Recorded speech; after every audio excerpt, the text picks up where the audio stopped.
하나님 고맙습니다. 이 금요일 저녁에 저희를 불러주셔서 감사드립니다. 오늘 이 밤에도 주시는 말씀을 통해서 우리 주님을 한층 더 깊이 인도하시는 대로 알아갈 수 있도록 도와주시옵소서. 예수님의 이름으로 기도드립니다. 아멘. 자, 여러분 성경 마태복음 다시 이제 오랜만에 돌아옵니다. 목이 좀 계속 안 좋아서 미루고 안 했는데 목은 날 생각은 안 하길래 그냥 다시 시작하려고 합니다. 자, 마태복음 10장 오늘은 34절부터 39절까지 제가 준비했거든요. 그래서 거기까지만 말씀을 나누려고 합니다. 자, 먼저 34절을 본문을 보시면 내가 세상에 화평을 주러 온 줄로 생각하지 말라. 화평이 아니요 검을 주러 왔노라. 내가 온 것이라고 하면서 우리 주님의 오신 것에 대한 말씀, 굉장히 중요한 부분이죠.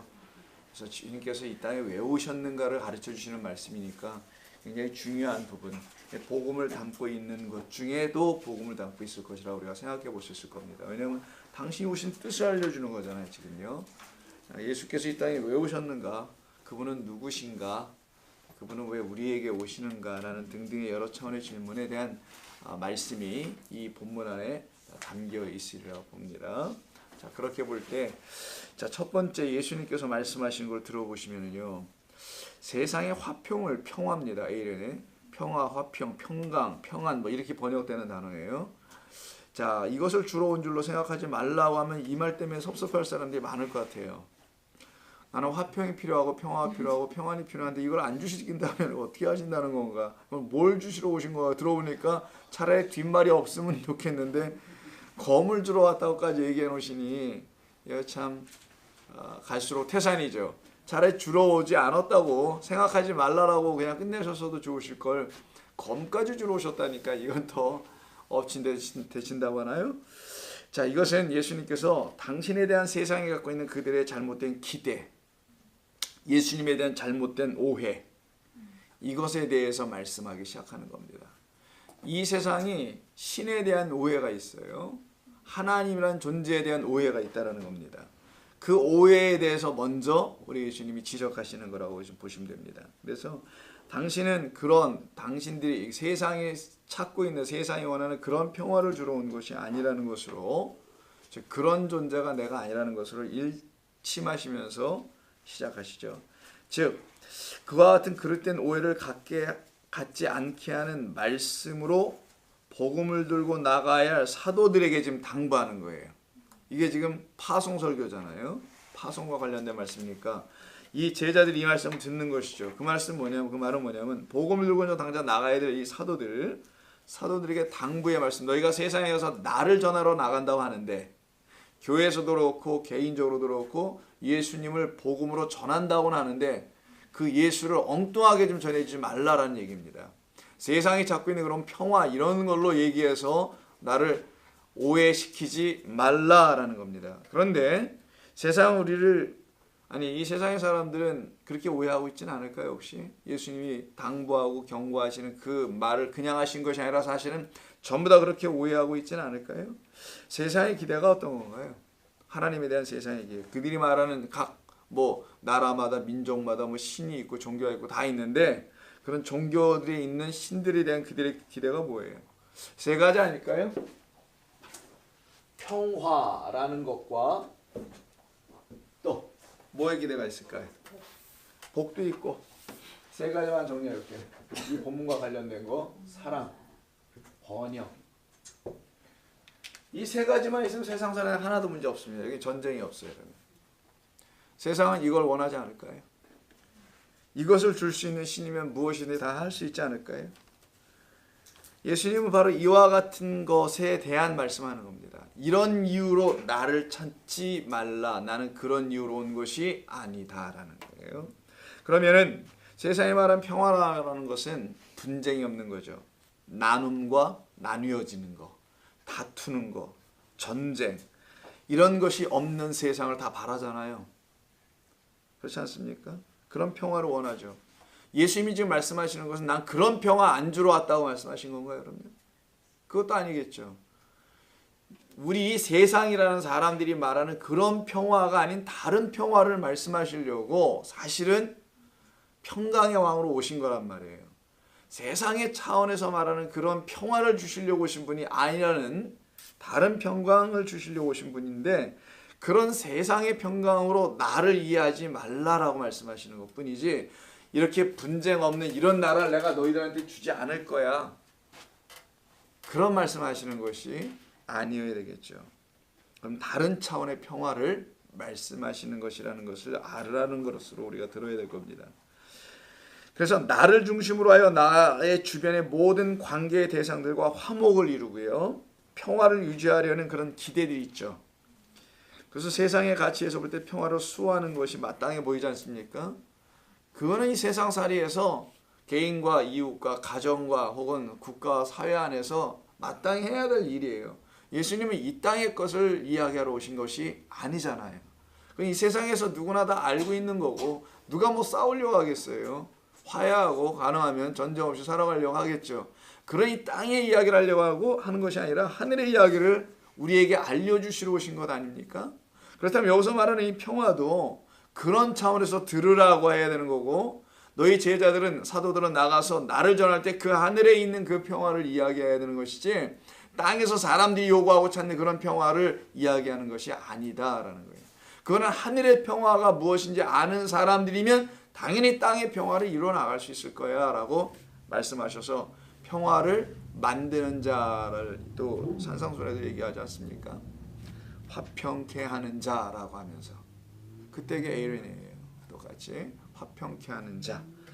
즉 그와 같은 자가 되기 위한 것, 이게 인도하심이거든요. 두 번째 사랑이라는 거 한번 볼까요? 사랑이란 바로 앞에서 언급한 그 평화 혹은 화목, 이것을 이루는 데 있어서 아주 필요한 실천사항입니다. 이걸 이루려면 사랑해야 돼요. 원수로 지내면 안 되죠.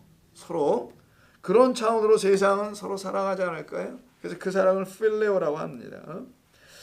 그러므로 이러한 사랑은 관계를 보다 잘 유지하고 더 나아가서는 이해관계까지 탄탄한 기반을 더욱더 확고하게 만들고 다지는데 필요한 사랑을 말한다고 볼 수 있겠죠. 세 번째 번영을 볼까요? 그럼 이 세상에 생각하는 번영이라는 것은 앞에서 언급한 두 가지 평화와 사랑이 상호 간의 필요와 안전이 보장된 범위 안에서 충분히 실행될 때 인간과 인류에게 주는 큰 번영이 찾아올 것이라고 믿는 것이죠. 그래서 다 이게 관련이 되어 있습니다. 이 모든 것이 이 세상에서는 어느 것 하나도 빠지면 안 되는 것으로 되어 있죠. 그러면 이와 같은 세상의 기대와 바람에 대해서 우리 주님께서 34절 다시 한번 보세요. 이 34절에서 우리 주님이 하시는 말씀, 내가 세상에 화평을 주러 온 줄로 생각하지 말라. 화평이 아니오 검을 주러 왔노라 라고 이 말을 그대로 들어버리면 우리 주님을 환영하지 않겠죠. 이런 말을 그들이 기뻐 달가워 여길 수가 없을 겁니다. 이 말의 진위를 모를 때는, 이걸 겉으로 들을 때는 당연히 기뻐하지 않고요. 아주 기분 나쁠 겁니다. 반목을 이루게 될 그런 말이 될 수 있습니다. 그러나 이걸 정말 속으로 깨달아 알아들었다면 이건 그들과 반목을 이룰 수 있는 그런 내용이 되지 않았을 거라는 거죠. 그래서 예수님의 말씀은 전혀 환영받을 수 없는 그런 말이 되지 못하게 되죠. 환영받을 수 있는 말이 되지 못해요. 그러나 그것은 그들이 예수님의 말씀의 진리에 대한 오해와 무지 때문에 그렇게 생각할 수밖에 없게 된 겁니다. 그러나 하나님의 아들이라면 한번 생각해 보세요. 하나님이시라면 사람들 생각해서 하나님이고 하나님의 아들이야. 이 땅에 오셨대요. 그렇다면 우리 인간들에게 평화와 화평과 평강을 가져다 줘야 할 것이 아니냐라고 그들이 반문하지 않을까요? 이렇게 말할 수 있는 것이 그들이 예수님에 대한 반문일 것이라고 봅니다.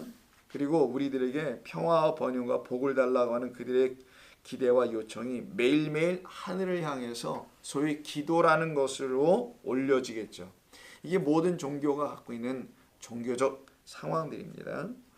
예수님께서는 바로 이것을 알지 못했던 분이 아니란 말이에요. 이것을 다 알고 오신 거고 알고 계시고요 이미. 그런 예수님께서 왜 그들의 소망과 기대가 담긴 소위 기도나 간구에 대하여 화평이 아니요 검을 주러 혹은 여긴 던지러입니다.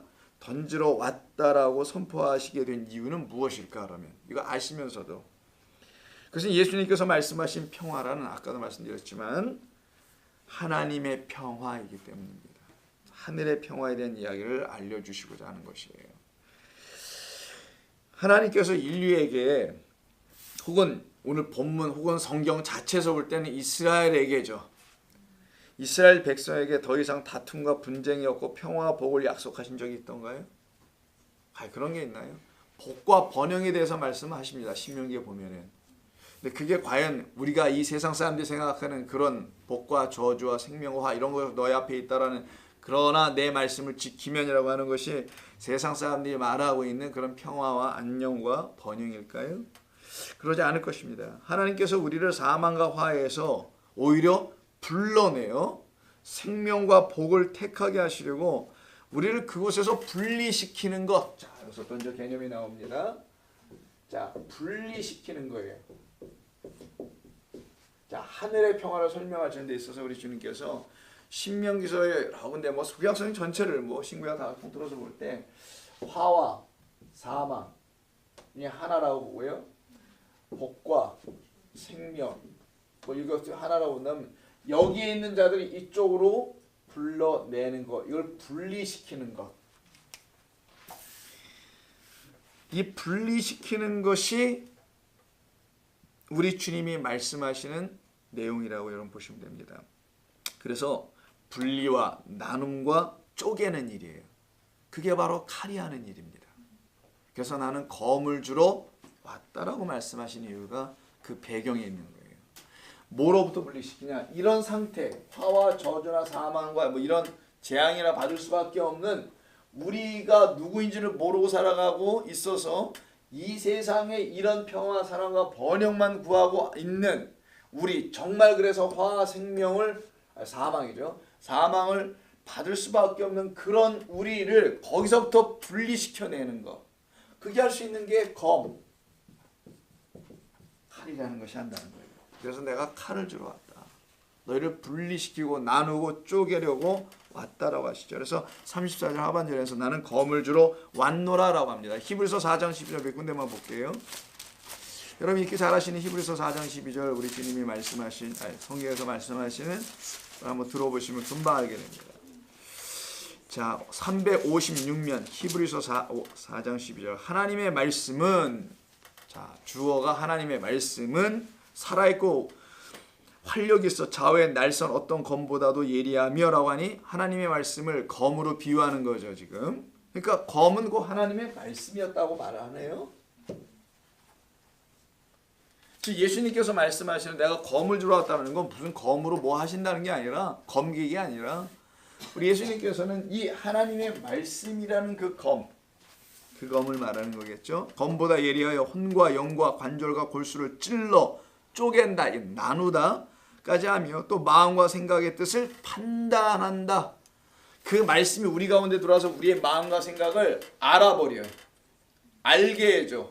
그 말은 우리가 그 말을 깨달아 알도록 도우시는 하나님의 말씀이라는 검을 우리에게 던지러, 칼로 던져서 칼에 맞는다는 거예요. 우리가 그 칼에 맞아, 하나님의 말씀에 맞아 그 마음과 생각과 생각과 뜻을 판단하게 하는, 알게 하는, 저지하는 그런 말씀이라는 것이죠. 에베소서 6장을 보세요. 앞으로 가셔서 여러분 잘 아신 전신갑주에 대한 이야기 속에도 나옵니다. 그 중에 17절을 보시게 되면 구원의 투구와 성령의 검이라고 317면에 나오는데, 구원의 투구와 성령의 검 곧 하나님의 말씀을 가지라. 그러니까 구원의 투구도 그렇고 성령의 검도 그렇고 이게 하나님의 말씀이다. 근데 여기서 성령의 검으로 에베소서 6장 17절이 우리에게 말씀합니다. 자, 같은 거네요. 성령이라는 검이죠. 성령의 검이라는 말은 성령이라는 검, 그러니까 성령이 검의 역할을 한다라는 말씀이네요. 그러니까 하나님의 말씀 이꼴 성령, 이런 말이네요. 이 모두가 다 검이다 라는 말이잖아요. 그래서 여러분 하나님의 말씀은 곧 영이요 생명이다 라고 하죠. 마치 그 칼로 썩어가는 부분을 도려내어야만이 그곳에서 살아날 수 있는 것과 마찬가지로 그와 같은 검의 역할을 하는 것을 말한다고 볼 수 있습니다. 이게 바로 성령이라는 검. 그래서 거기서 도려내야만이 생명을 얻게 한다는 그런 내용을 함축하고 있는 것이 바로 에베소 6장 17절. 그러니 이런 것은 무슨 나가서 막 이렇게 싸움박질하라는, 어디 가서 복음 막 뛰들르고 돌아다니면서 하라는 그런 얘기가 아니라 그 칼 우리가 맞아야 된다는 걸 말하는 거겠죠. 그래서 35절 다시 본문으로 가보세요. 그래서 우리 주님께서 그 다음 35절에서 그 검을 주러 왔다라고 하시면서 그걸 풀어서 설명하시는 게 본문 10장 35절입니다. 내가 온 것은 이렇게 하시잖아요. 그래서 내가 온 거 왜 같은 말이잖아요. 주러 왔노라 했으니까 던지러 왔다고 하시니까 내가 온 것은 검을 주러 온 건데 그 일이 어떤 일이냐? 사람이 그 아버지와 딸이 그 어머니와 며느리가 시어머니와 불화하게 하는 거래요. 아니 갈수록 태산이에요. 이러니까 복음이 안 들려지는 겁니다. 이런 신, 이런 하나님, 이런 종교 뭐 이렇게 세상은 또 말하겠죠. 자, 불화하게 하는 거네요. 내가 온 것은 그럼 검이 불화하게 한다는 거예요. 자, 검 빼버리고 검은 상징적인 표현 은유입니다. 그 역할론 때문에 검은 자르고 쪼개는 수술해내는 도려내는 그런 역할이니까 일단 검은 버리고 뭐라고 해요 그것이? 자, 하나님의 말씀이라 그랬죠. 성령의 말씀, 성령의 말씀이 성령이고 하나님의 말씀이라는 그것 바로 그것이 하는 일이 뭐냐면은 불화하게 하는 거래요.